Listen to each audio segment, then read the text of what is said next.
$2.5 million நிதி மோசடியை பாராளுமன்றத்துக்கு மறைத்தது ஏன்? அரசாங்கத்திடம் எதிர்க்கட்சித் தலைவர் கேள்வி என்பதாக இன்றைய வீரகேசரி பத்திரிகை தலைப்பெற்றுவது நாங்கள் காணலாம்.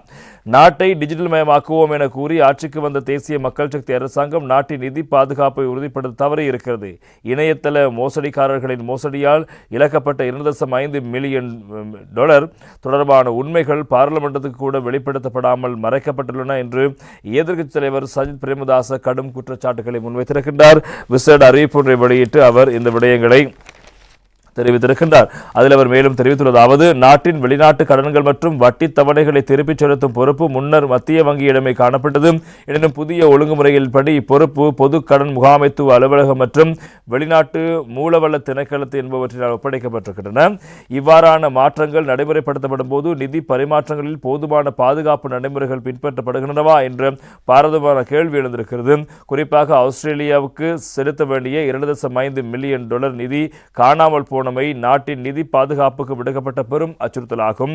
மக்களின் வரிப்பணமான இந்த பாரிய தொகையை இணையவழி மோசடியாளர்கள் கையகப்படுத்திய சம்பவம் கடந்த ஜனவரி மாதம் இடம்பெற்றுள்ளது. இது குறித்து மார்ச் மாதம் விசாரணை குழு அமைக்கப்பட்ட போதிலும் கடந்த செவ்வாயன்று இந்த விடயம் பொதுவெளியில் கசியும் வரை அரசாங்கமும் நிதி அமைச்சும் இதனை ரகசியமாக வைத்திருக்கிறது ஏன்? நாட்டின் நிதி அதிகாரம் கொண்டுள்ள பாராளுமன்றத்துக்கு இந்த இழப்பை 4-5 மாதங்களாக மறைத்தது ஏன்? இந்த நிதி இழப்பு தொடர்பாக நியமிக்கப்பட்டுள்ள தொழில்நுட்ப குழுவின் சுயாதீனத்தன்மை குறித்து எமக்கு சந்தேகங்கள் உள்ளன.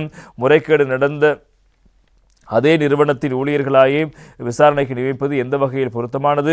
பொதுநலவாய கடன் முகாமைத்துவ விருதை பெற்ற ஒரு நிறுவனம் ஒரு ஹேக்கரின் கணக்குக்கு இவ்வளவு பெரிய தொகையை மாற்றியிருப்பது வியப்பளிக்கிறது. 2 நாடுகளுக்கு இடையில் அரச பரிவர்த்தனையில் இவ்வாறான ஒரு தவறு நிகழ்ந்திருப்பதை விரிவாக ஆராய வேண்டும். வங்கி பரிவர்த்தனைகளின் போது பின்பற்றப்பட வேண்டிய மின்னஞ்சல் உறுதிப்படுத்தல்கள், தொலைபேசி வழி சரிபார்ப்புகள் போன்ற பல பாதுகாப்பு வழிமுறைகள் இருக்கும் நிலையில் நிதியமைச்சர் சம்பந்தப்பட்ட நிறுவனங்களுக்கு ஏன் அவற்றை செயல்படுத்தவில்லை? இது குறித்து மத்திய வங்கி பலமுறை எச்சரிக்கை விடுத்தும் பாதுகாப்பு நடைமுறைகள் அலட்சியம் செய்யப்பட்டிருக்கின்றன.